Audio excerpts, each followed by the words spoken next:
Oke, mata kuliah kita adalah pengantar misiologi.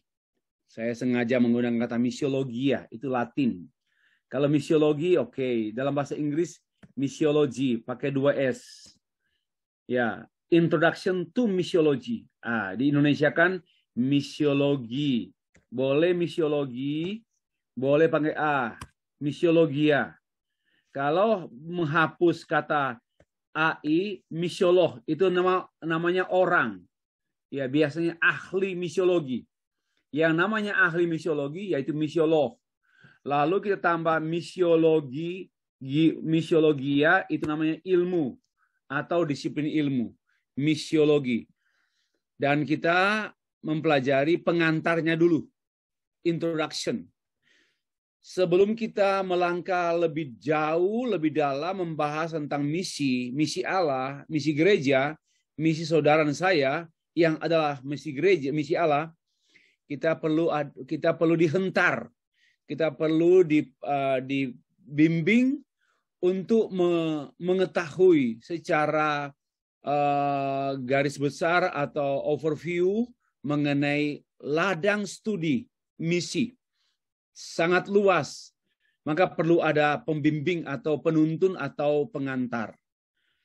Ya, mata kuliah kita ini terbilang dalam mata kuliah keahlian. Ya, mata kuliah keahlian.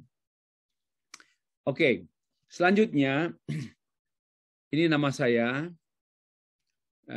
Saya harap teman-teman sudah ada waktu lah untuk kita boleh bisa bertatap muka langsung di satu kesempatan di semester ini.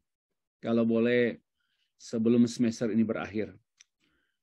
Baik, ini kita mulai dengan ini. Dalam dulu kalau teman-teman pernah tahu, kita biasa menyebutnya silabus.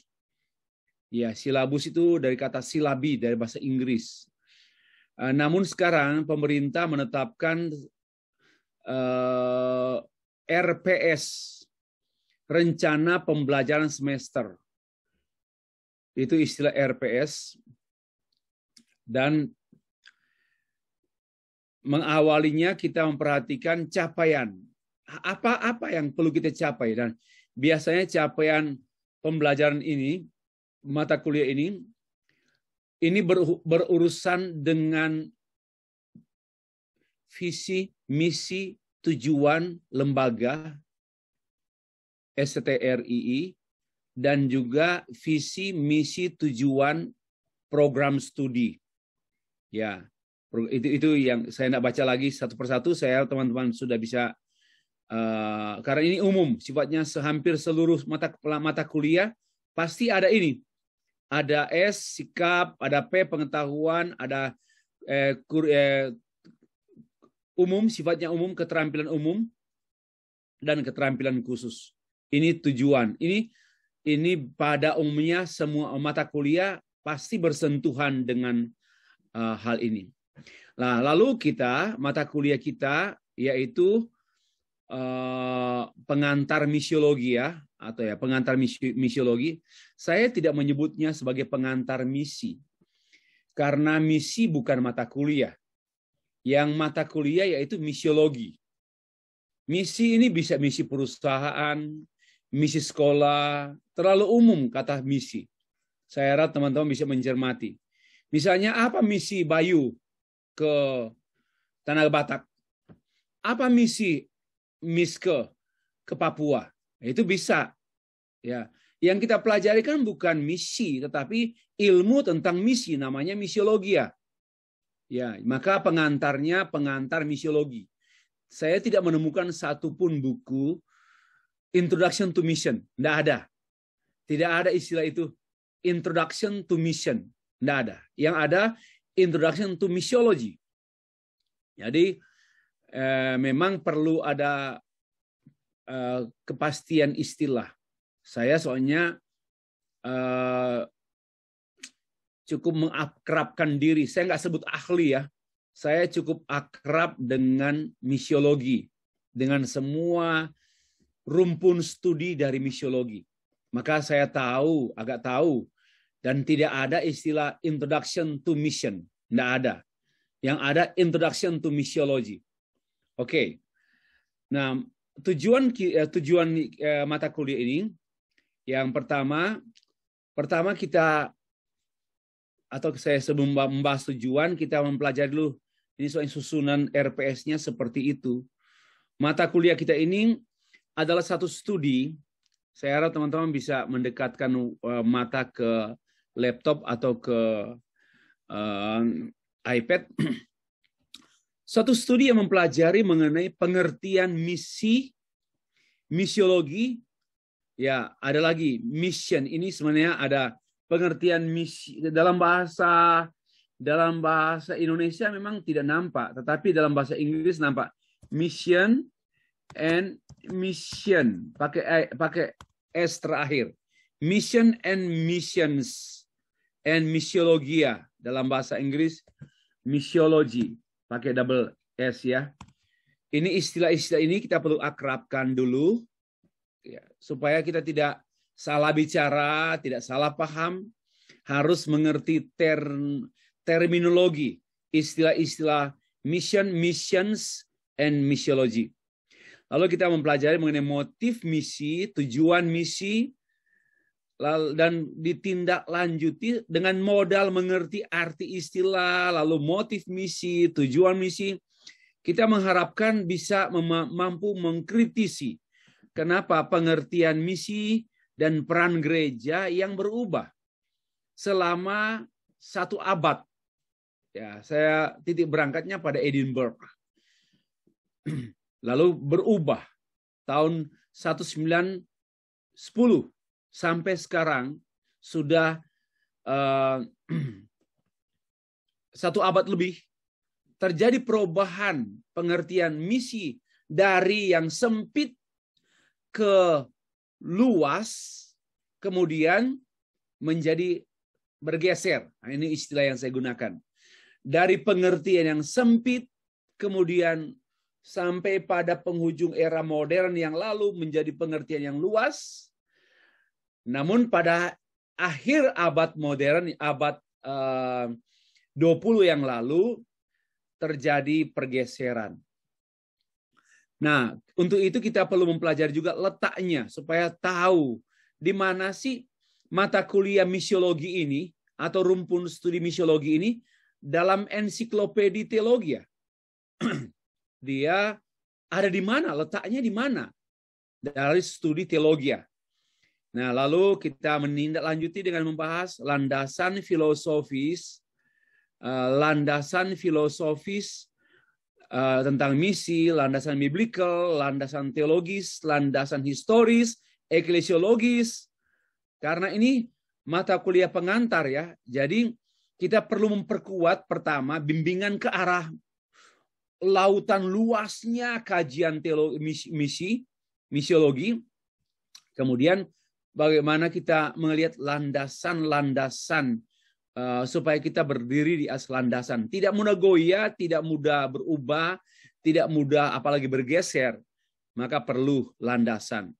Sampai pada landasan kultural atau praktikal. Ya, kita mempelajari strategi, pendekatan, dan metode misi. Dan di antaranya pekabaran Injil. Teman-teman jangan mencampur adukan antara misi dan pekabaran Injil. Semua rumah besarnya misi. Tetapi di dalam rumah besar itu ada penginjilan, ada pekabaran Injil. Dan pekabaran Injil adalah jantung misi. Walaupun pekabaran Injil adalah bagian daripada misi, namun pekabaran Injil merupakan jantung yang menentukan misi. Ya, jatuh bangunnya, lurus bengkoknya misi itu disebab sangat berkaitan erat dengan ada tidak adanya atau lurus atau bengkoknya pekabaran Injil. Jadi tapi hati-hati jangan menyamakan bahwa mission is evangelism and evangelism is mission. It's wrong, itu salah. Yang ada evangelism atau pekabaran Injil is part of, bagian daripada misiologi. Tetapi perlu ditandaskan di sini bahwa pekabaran Injil itu merupakan hal yang menentukan misi. Ini sudah saya sampaikan pada awal, ya. Harap diingat dan ya diingat terus. Ini baik. Berkenaan dengan deskripsi mata kuliah ini, kita akan mempelajari materi-materinya. Yang pertama kita memahami dulu konteks dunia. Ya, konteks dunia. Sebelum kita mempelajari tentang misiologi, pengantar misiologi, kita harus mengetahui dulu mengenai keadaan dunia, khususnya konteks misi.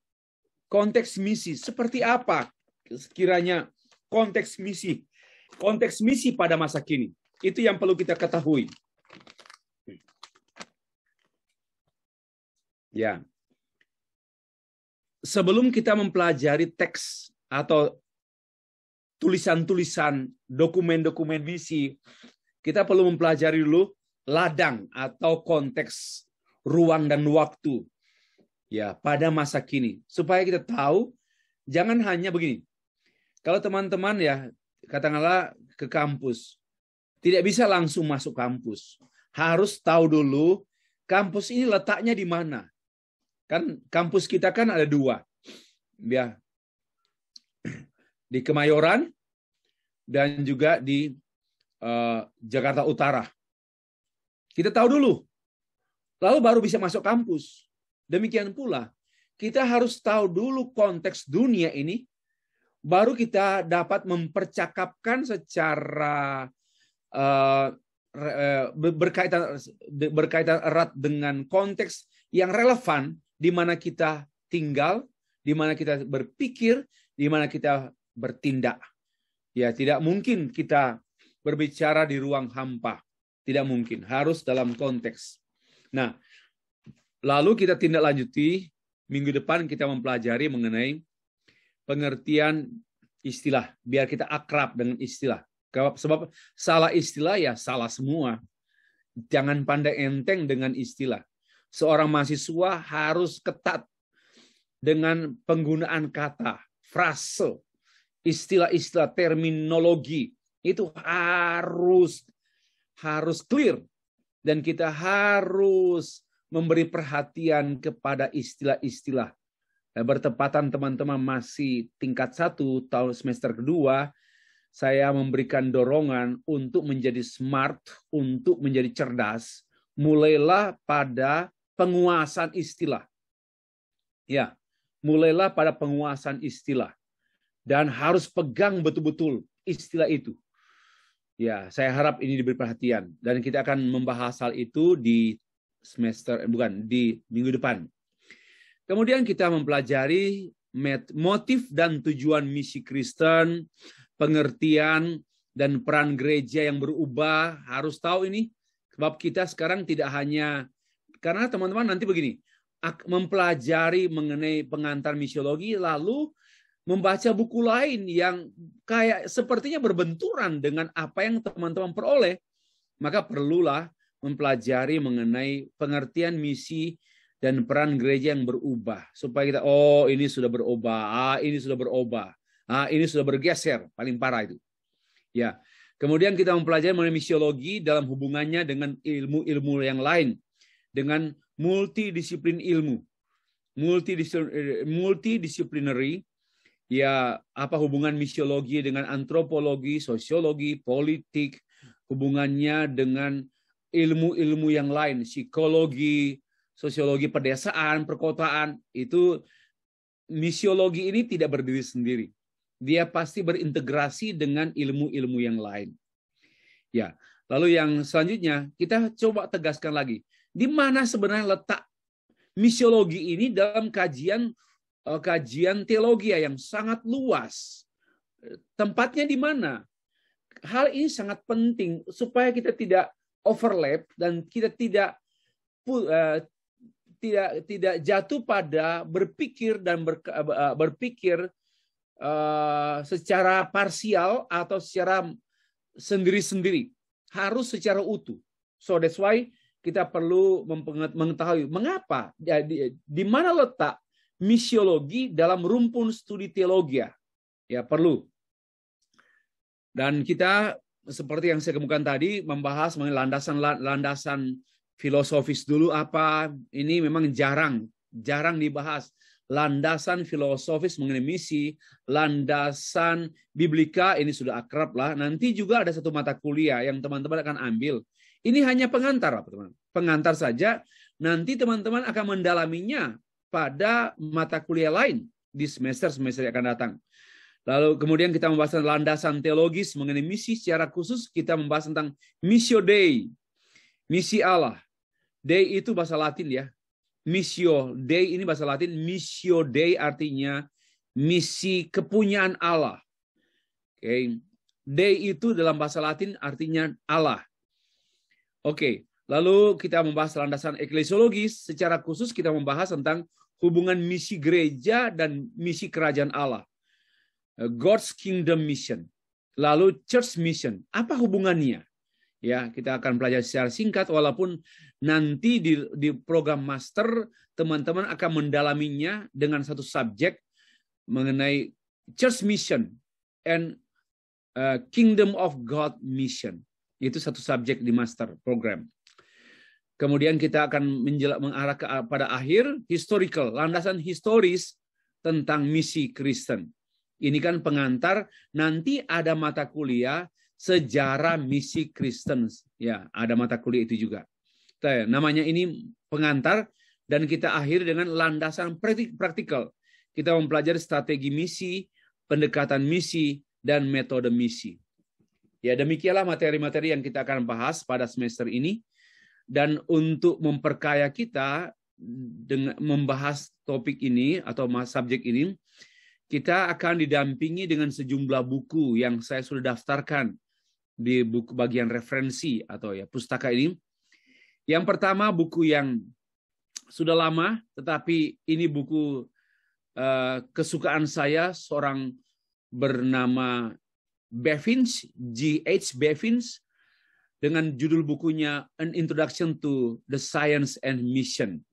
Teman-teman, ini bukunya. Ya, sorry. Gak kelihatan ya. Nah, ini bukunya. Dia sebagai seorang ahli misi dari Reform. Dan dia pernah datang ke Indonesia sebagai misionaris. Ya, dia pernah datang cukup lama di Jawa dan di Sumatera. Dia orang Belanda. Dan dia kembali mengajar di di university di Belanda tentang misi. Lalu buku yang kedua, saya harap teman-teman walau ya syukur masih tingkat, memang betul di kampus kita banyak buku. Tetapi kan teman-teman kan tidak selamanya tinggal di kampus. Selesai S1 harus keluar, pulang, bukan pulang, jangan pulang, harus ke ladang, harus ke tempat pelayanan. Dan sebaiknya membawa buku. Harta seorang hamba Tuhan itu buku. Oleh karena itu ada berkat, ada uang lah maksud saya, belilah buku. Jangan bilang di kampus kami STTRI banyak buku, betul, tetapi itu bukan bukumu. Ya, itu buku bersama. Namun kita harus memiliki banyak buku yang sesuai dengan bidang yang kita pelajari. Nah, oke. Yang kedua, Davis Bose.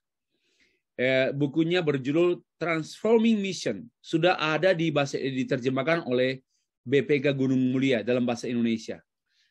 Pasti ada di perpustakaan kalau teman-teman cari ya. Kemudian ada buku yang berikut ini buku yang bagi saya buku yang sangat luar biasa.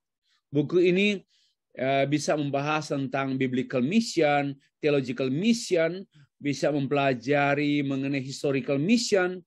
Sangat kaya. Satu buku yang ditulis oleh Davis Bose.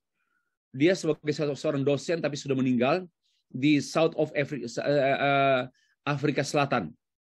satu university di sana. Dia meninggal karena kecelakaan. Lalu yang ketiga, David Hasselgrave dan juga Stetzer. Mereka mau nulis buku ini. Bukunya ini. Saya harap mission shift atau perubahan misi atau pergantian misi. Khususnya isu-isu global misi pada milenium ketiga atau pada abad 21. Buku ini cukup bagi saya sangat baik. Kemudian buku yang saya Mission in a New Millennium oleh Edward Glennie. Ya, itu ada juga di saya. Semua buku-buku yang saya tampilkan di sini ada di tempat saya. Saya menduga juga ada di kampus lah. Kemudian tiga buku saya ini, satu misiologi kontemporer, itu nanti di S2. Tetapi ada 1-2 bab yang perlu kita pelajari berkenaan dengan introduction. Ya, ini buku saya tulis tahun 2005. Jumlah halamannya 600 lebih. Kemudian buku yang berikut, Teologi dan Misiologi Reform. Itu ada di perpustakaan ya. Kalau teman-teman jalan-jalan ke perpustakaan ada.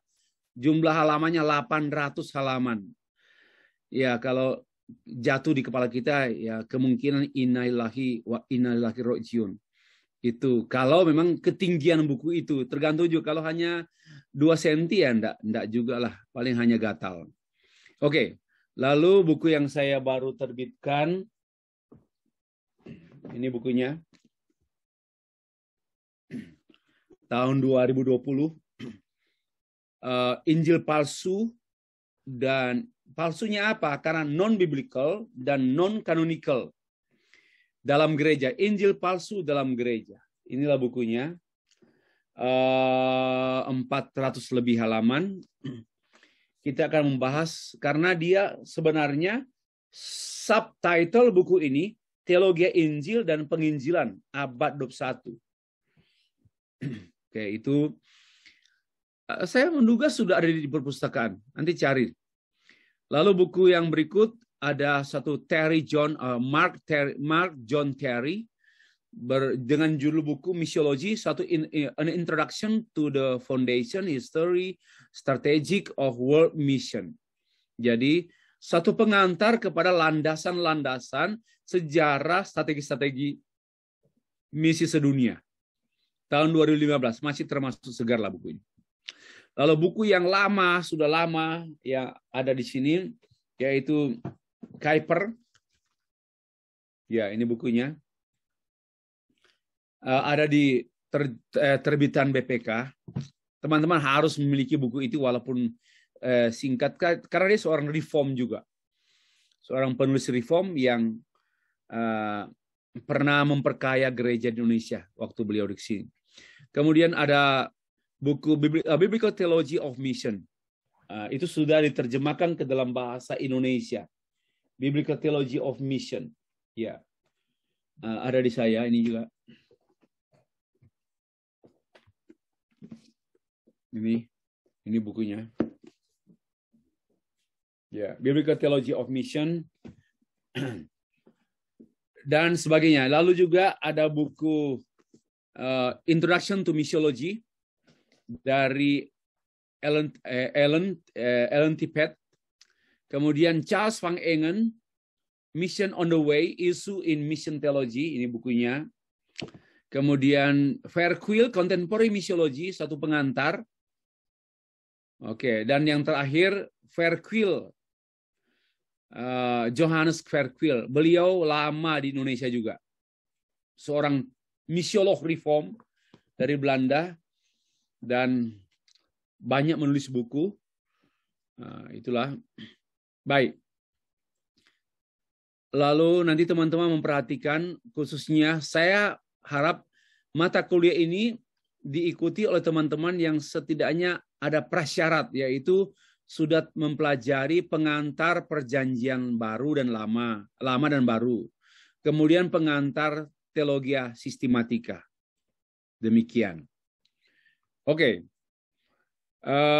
Untuk menelusuri acara perkuliahan kita, silakan baca sendiri. Kita akan mulai pada poin yang pertama, memahami konteks dunia dan keberadaan gereja. Mengenai dan seterusnya, kemudian sistem penilaian ada, kita nanti ada tugas baca, tugas harian, ada presentasi, ada ujian tengah semester dan ujian akhir semester. Nanti teman-teman bisa mengusulkan juga. Ya, bisa mengusulkan apa yang menurut teman-teman perlu disesuaikan mengenai tugas-tugas ini. Silakan baca sendiri ya. Oke, saya pikir cukup untuk RPS.